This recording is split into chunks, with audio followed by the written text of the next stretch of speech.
입니다. 오늘 성경 강좌는 우리 열왕기 하서 첫 번째 시간입니다. 오늘 열왕기 하서의 주요 제목은 이혼하시는 하나님입니다. 오늘 열왕기 하서를 보시면 북이스라엘의 멸망과 하나님의 정말 참 합한 자의 후손인 다윗의 왕조가 멸망당하는 일입니다. 오늘은 그 첫 번째 북이스라엘의 멸망에 대해서 한번 살펴볼까 합니다. 오늘 열왕기하서 1장부터 11장까지 살펴볼 건데요. 엘리야와 엘리사의 시대의 사역과 이 당시 북이스라엘의 예후 왕조가 새롭게 등장하게 되는데 그 예후 왕조를 우리가 살펴보겠습니다. 그리고 마지막으로 다윗 왕조가 위기에 있었지만 그래도 잘 하나님의 뜻에 맞춰서 대를 이어가는 그런 내용으로 살펴볼까 합니다. 앞으로 우리 열왕기 하서를 보게 되면 중간에 하나님께서 나라가 멸망하기 전에 선지자를 보내십니다. 여기 보시면 빨갛게 표시되어 있는 게 선지자들을 보냅니다. 어마어마하게 선지자를 보내죠. 그리고 초록색으로 되어 있는 게 나라의 멸망하는 시점입니다. 그래서 오늘은 열왕기하서 1장에서 우리가 12장까지 한번 살펴보겠습니다. 그 전에 우리가 지난주 열왕기 상서의 엘리야의 사역을 알아봤잖아요. 그래서 엘리야와 이제 그 후계자인 엘리사의 관계를 한번 살펴보고 시작할까 합니다. 사역을 보면 엘리야는 오므리 아합 왕조부터 시작해서 여호람 왕까지죠. 그리고 엘리사는 여호람 이후부터 요아스, 예후 왕조의 요아스 왕 때까지입니다. 성경으로 보면 열왕기 상서 17장부터 열왕기하서 2장까지 해서 열왕기하서 2장에 엘리야가 하늘로 승천하는 우리 그 모습을 조금 이따가 살펴볼 거고요. 그리고 열왕기하서 2장부터 열왕기하서 13장까지는 엘리사의 사역을 소개하고 있습니다. 엘리야의 뜻은 나의 하나님은 여호와시다 라는 포함이고요. 엘리사의 뜻은 나의 하나님은 구원이시다 라는 뜻입니다. 그래서 엘리사는 구원받는, 그죠? 하나님 앞에 구원을 받는 기적과 같은 일들이 많이 일어나죠. 후계자로는 엘리야의 후계자는 엘리사고요. 오늘 엘리사의 후계자는 게하시입니다. 그리고 어떻게 보면 참 전도한 사람이 각각 정말 뛰어나고 갑절같이 준 그런 능력을 받은 사람도 보면 그죠? 이스라엘 민족을 전도한 사람은 한 명도 없고 오늘 이방인인 엘리야는 사르밧에 있는 시돈 지방에 있는 사르밧 가부를 오늘 전도하게 되고요. 엘리사는 그죠? 나아만 장군을 오늘 전도하게 되죠. 그리고 나서 이제 우리가 열왕기 상서 20장에 보면 비문서 선지자들도 등장한다. 이런 식으로 좀 보시면 좀 대충 이해가 되실 겁니다. 오늘 열왕기 상서 하서 2장을 한번 보겠습니다. 열왕기 하서 2장은 엘리야가 승천하는 모습입니다. 그죠? 우리 2장의 말씀을 잠깐 한번 살펴볼까요? 승천하는 과정인데요. 우리 2장 8절에서부터 10절까지 한번 읽어보겠습니다. 열왕기하서 2장 8절에서 10절입니다. 엘리야가 겉옷을 가지고 말아 물을 치매 물이 이리저리 갈라지고 두 사람이 마른 땅 위로 건너더라. 건너매 엘리야가 엘리사에게 이르되 나를 내게서 데려가면 당하기 전에 내가 내게 어떻게 할지를 구하라. 엘리사가 이르되 당신은 성령이 하시는 역사가 갑절이나 내게 있게 하소서 하는지라. 이르되 내가 어려운 일을 구하는도다. 그러나 나를 내게서 데려가시는 것을 내가 보면 그 일이 내게 이루어지려니와 그렇지 아니하면 이루어지지 아니하리라 하고. 그죠? 이게 이제 엘리사와 엘리야의 대화인데, 그죠? 엘리사는 엘리야보다 갑절의 능력을 달라라고 했을 때, 그때 조건이 있습니다. 10절 보시면 이것은 우리가 뭐 기도할 때 엘리사처럼 갑절의 능력을 주십시오라고 우리가 기도하죠. 목회자님들한테. 그런데 조건이 있어요. 이게 참 어려운 일이라고 합니다. 10절에. 왜냐하면 엘리야를 데려가는 것을 네가 봐야지만이 오늘 능력을 얻을 수 있다는 거예요. 그렇다면 우리는 지금 엘리야의 능력, 갑절을 받을 수 있어요? 없어요? 현실적으로 없습니다. 왜냐? 엘리야가 요단강에서 올라가는 모습을 우리가 봐야지만이 갑절의 능력을 받을 수 있는 거죠. 그리고 나서 엘리야가 승천합니다. 11절입니다. 사까지 길을 가며 말하더니 육수의 불말들이 두 사람을 갈라놓고 엘리야가 해오리 바람으로 하늘로 올라가더라. 아멘. 그리고 이제 여기가 어딘가 하면 이제 요단강이죠. 이 요단강에는 이제 우리가 나중에 그 엘리야와 그리고 예수님 시대에 오리라 한 엘리야 해서 세례 요한의 그 사역했던 곳입니다. 엘리야가 사역했던 승천했던 장소가 이 요단강이고요. 그리고 세례 요한이 세례를 베푼 곳이 바로 이 요단강입니다. 그리고 예수님도 이곳에서 세례를 받은 곳이죠. 엘리사의 사역을 한번 살펴보겠습니다. 엘리사는 하나님은 구원이시다 라고 해서 여러 가지 사역이 있습니다. 뭐 여리고의 물을 엘리야처럼 겉옷을 치니까 물이 갈라지는 그런 부분들도 있고요. 또 수넴 여인의 아들을 살리는 것도 있고요. 또 우리가 잘 아는 나아만 장군, 아람 장군의 나아만 장군을 그죠? 나병을 깨끗이 하는 그런 사건들도 있고, 그리고 뭐 여러 가지 또 뒤에 포함이 되어 있지만 엘리사가 죽고 나서도 그죠? 그 시신에 그죠?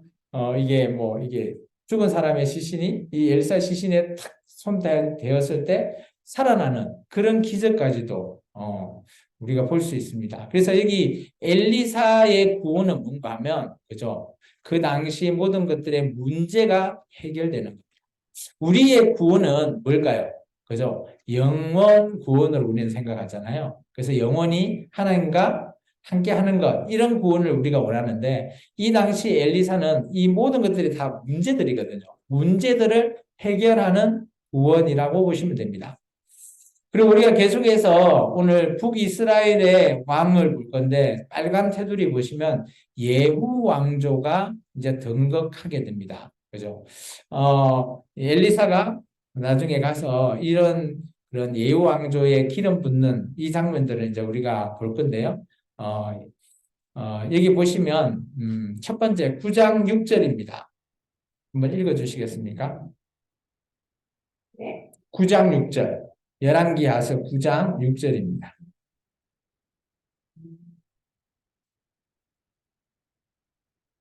예후가 일어나 집으로 들어가니 청년이 그 머리에 기름을 부으며 그에게 이르되 이스라엘 하나님 여호와의 말씀이 내가 내게 기름 부어 여호와의 백성 곧 이스라엘을 왕으로 삼노니. 아멘. 이 당시만 해도 아모리 족속, 그죠? 요람이 왕으로 있는데, 이제 엘리사가 자기 밑에 있는 선지생도 한 명을 보내서, 그죠? 기름을 붓게 합니다. 그리고 예후 왕조가 이제 시작되는 거죠. 그래서 이제 예후 왕조는 이제 예후가 이 기름 부음을 받고 나서 결단하게 됩니다. 오므리 왕전을 청산하겠다. 7절입니다. 9장 7절. 그런데 주 아하부 집을 치라 내가 나의 종 불순지자들의 피와 여호와의 종들의 피를 이세벨에게 갚아주리라. 왜 그런가 하면 아합은 그죠? 이세벨에 의해서 그 당시 바알 종교들이 어마어마하게 번성하게 되고 여호와의 선지자들이 많이 처단됐거든요. 그것을 예후 왕조는 바로 고치려고 합니다. 그리고 나서 예후 왕조의 예후가 개혁을 시작하는 장면이 뭐 9장 21절부터 쭉 나옵니다. 여기에 이제 요람 왕을 죽인 사건을 한번 우리가 잠깐 한번 볼까요? 우리 9장 26절만 한번 읽어 주시겠습니까? 여호와께서 말씀하시기를 내가 어제 나봇의 피와 그 아들들의 피를 분명히 보았노라. 여호와께서 또 말씀하시기를 이 토지에서 내게 갚으리라 하셨으니 그런즉 여호와의 말씀대로 그의 시체를 가져다가 이 밭에 던지지니라 하는지라. 이 시체가 누군가 하면 그 북이스라엘의 왕이 여호람입니다. 요람이라고 하는 여호람 왕이 시체를 나봇의 포도밭에 던지죠. 나봇의 포도밭 하면 기억나지 않나요? 그래서 이세벨이 나봇을 죽이고 그것을 아방한테 줬죠.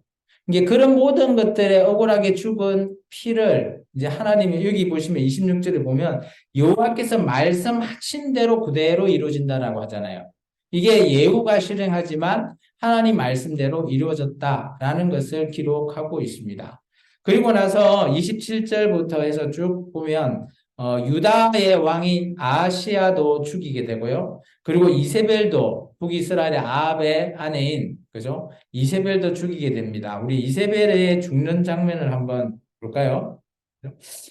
우리 9장 36절과 37절 읽어주세요.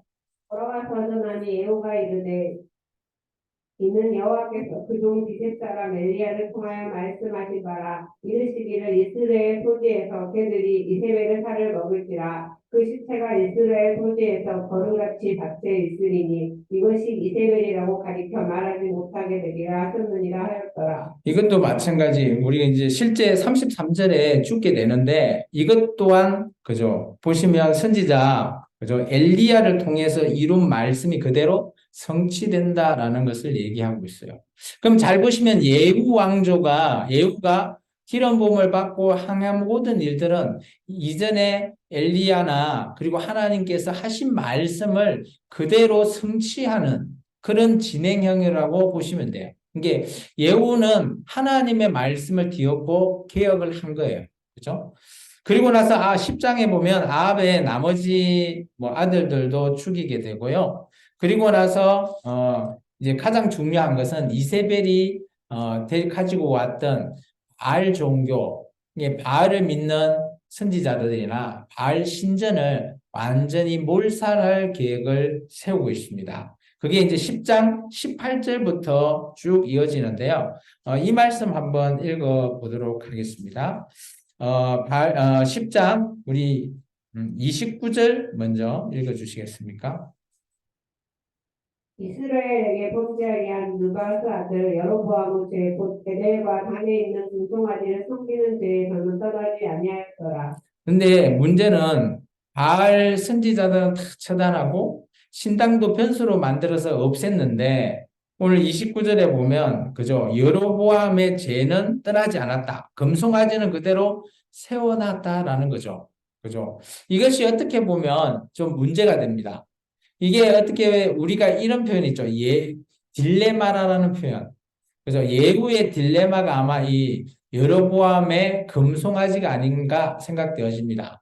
그래서 10장 31절의 말씀을 한 번 더 읽어 주시겠습니까? 그러나 애호가 전심으로 이스라엘 하나님 여호와의 율법을 지켜 행하지 아니하며 여로보암이 이스라엘에게 범하게 한 그 죄에서 떠나지 아니하였더라. 이게 하나님께서 평가한 내용이에요.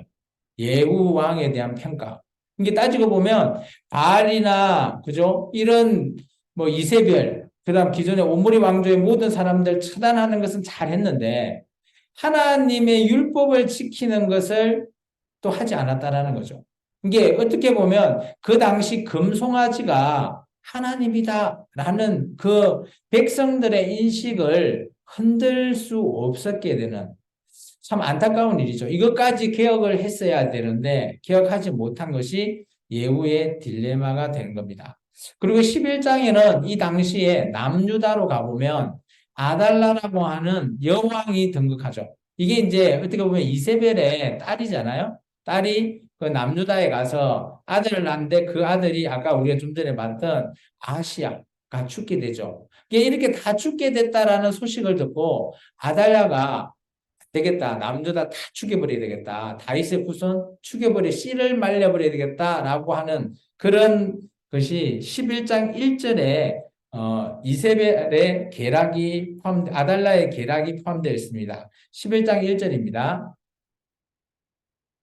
아시아의 어머니 아달랴가 그 아들이 죽은 것을 보고 일어나 왕의 자손을 모두 멸절하였으나 이게 아달라는 그죠? 다윗 왕의 후세들을 다 죽여버렸어요. 죽였는데 다 죽었다고 생각하는데 오늘 그러지 않고 그때 공주 요세바가 한 명을 살리죠. 요아스를 2절입니다.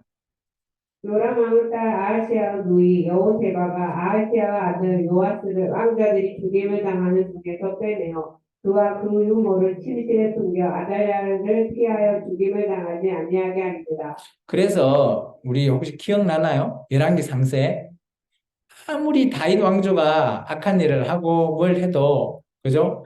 다윗의 등불을 꺼지지 않게 하겠다. 혹시 그 표현 기억나나요?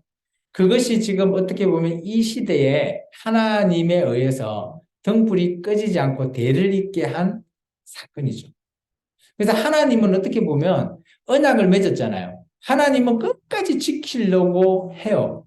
그런데 하나님의 백성이 막 끄적을 깨는 거죠.